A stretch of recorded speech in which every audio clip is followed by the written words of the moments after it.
بسم الله الحمد لله وصلى الله على سيدنا محمد وعلى آله وأصحابه وسلم. marka hore ilaaha mahadlena waafajiyay inaan halkaan soo nimaado ugu horreyn oo salaameyna dhaxda saxaafadda waxaan rabay inaan kelimada ka dhaqso ama aan fikirkayga runtii ku cabiro marxaladii ugu dambeeyay ee ku sugnayd magaalada Muqdisho oo runtii ah nasiib darro weyn oo ka dhacday magaalada Muqdisho.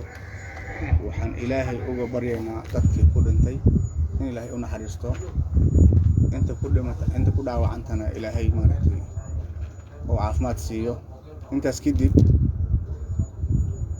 dhibaatooyin kala duwan ayay muddooyin kala duwan ku soo jirtay magaalada Muqdisho oo ama ha ahaadana mid dhaqaale, mid siyaasadeed iyo mid amni intaba. laakiin kuwa hadda ugu dambeeyay waxay ahaayeen runtii waxaan marnaba la aqbali karin siday u dhaceen. magaaladuna maaha magaalo runtii jini leeyahay. magaalada insiya ku nool, dadaa ku nool, maataa ku nool, ku barakacday, ku dhimatay, ku dhibtootay. waxaan rajaynaynaa arrintaasu rabbina ka baryaynaa inay noqoto markii ugu dambeysay dhacdooyinkii ugu dambeeyay ee foosh xumaa ee ka dhacay magaalada Muqdisho habeenkii xalay shaqada dhexe iyo saaka. waxaan leenahay dadka ama qofka siyaasiga ah ee raba inuu waddankan ka noqdo wax ama madax ka noqdo ama hadda ka yahay ama shala ka ahaa ama beri inuu ka noqdo rabaa, yuusan ku raadinin halka uu raadinayo ama kuraasta iyo rabitaankiisa shakhsiga uu raadinayo kuma helayo. yuusan ku raadin xabad, ha ku raadiyo wada hadal, ha ku raadiyo walaalnimo, ha ku raadiyo is-afgarad. waxaan kaloo la aqbali karin haddii shirar ku dhacaan ka dhacan gobolladii meel kale oo mas'uuliyiinta dawladdu ku shiran muddo ee is-afgaran waayaan. is-afgarasho la'aanta ka dhacda wada hadallada looga hadlayo doorashada Soomaaliya natiijadeeda in xamar la keeno iyadoo dagaal ah xabada ee xabad loo bedelo ma la aqbali karo. waxaan rajaynaynaa dadku inay baraarugaan. annagu dawladaan rabnaa, nidaamaan rabnaa, kala dambeynaan rabnaa. magaaladan dad jilacsan oo yacni dhan walba dhibaato ka haysaa ku nool, ma aqbali karto dagaalka loola sii wado. waxaan rajaynaynaa madaxda ama ha ahaadeen dawladda federaalka ama ha ahaadeen mas'uuliyiinta kale saamilada siyaasadeed ee magaalada Muqdisho ku nool. waxaan rajaynaynaa laba qofoodoo kasta oo is haystaay ma wada saxnaa, waa ognahay. annaguna magaalada waa joognaa, xoogaalna waana dhaqanaan nahay. dhaqankuna qof uusan hor fadhin qalabkiisa media uguma fadhin. waxaan rajaynaynaa qof walba inuu is-xisaabiyo, berina aakhira ku sugaysa, rabbigaad xisaabta hortegi doontaa. haddana dadka adaa doorasho ka raba. haddaa dadka aad doorashada ka rabto ood beri hor imaanayso u sheegi rabto waxqabadkaaga, ma waxaad waxqabadkaaga uga dhigaysaa inaad xabad ku layso? ma shaqaynayso. qof walba miirkiisa soo celiyo, rabbi ha ka baqo, andhuursi dib howlaqo.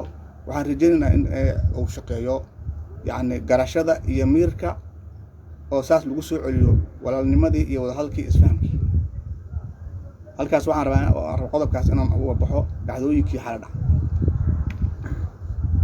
intaas kadib qodobka kale waxaan rabaa inaan ka hadlo doorashada. waddankaani muddaa la soo hayay doorasho oo la qabanqaabinayay, shirar kala duwan la isugu tegey. markii ugu dambeysana waxay ku dhammaanayaan natiijo la'aan. waxaan rajaynaynaa waddanku doorasho degdega inuu aado.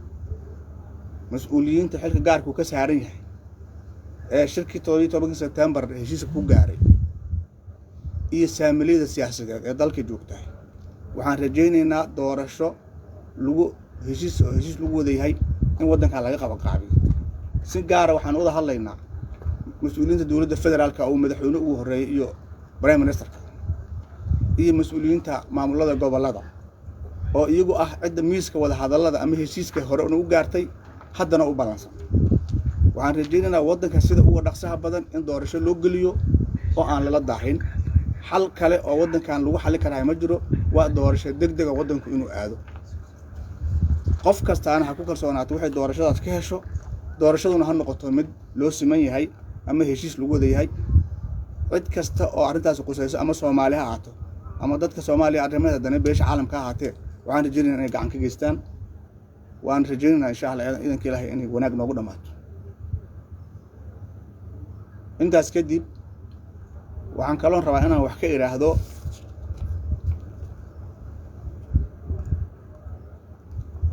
dawladda federaalka iyo maamul goboleedyada iyo saamilada siyaasadeed waddankan idinka shalay soo xukumayseen qaarkiin haddana qaar idinkeena ka madax xukuma berrina inaad xukunka aadinaad rabtiin waxaan rajaynaa nin ayaa gabar laga aroosay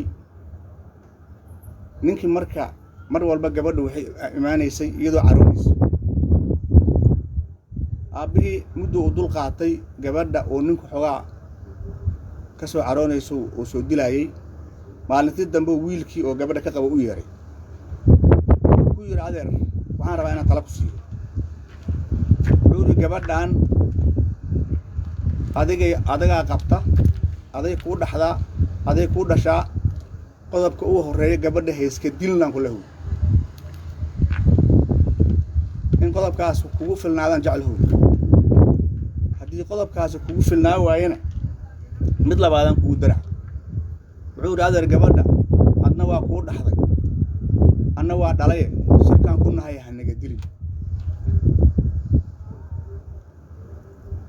intaas haday ku anfici weyso inay ku anfacda rajaynaa waxaan ugu dambaysta waxaan ku leeyahay yiri intaas haday ku anfici weyso maaramalihida adeer gabadha ana dhalay heega taabanaan ku leeyahay waxaan rajaynaa madaxda siyaasadeed ee waddanka ee iyagu kuraasta hadda ku fadhiya ama hor ugu fadhiya ama biri raba waddanka ha ku heshiyaano annagana ha noo heshiyaano ummadana horumar ha la aadaan magaaladan gaar ahaan oo Muqdisho nabad ha loo daayo horumar ha loo daayo maahan in magaaladan ay u noqoto calaamad fidno iyo dagaal iyo hoog iyo ba anagu in qaarkood ay siyaasadeynayaan umuraado kale oo gaar laga leeyahay ma aqbalayno dadku haddii fahmi waayaan oo warkeena ay fahmi waayaanna waxaan idin leenahay magaalada dadka ha u tashadaano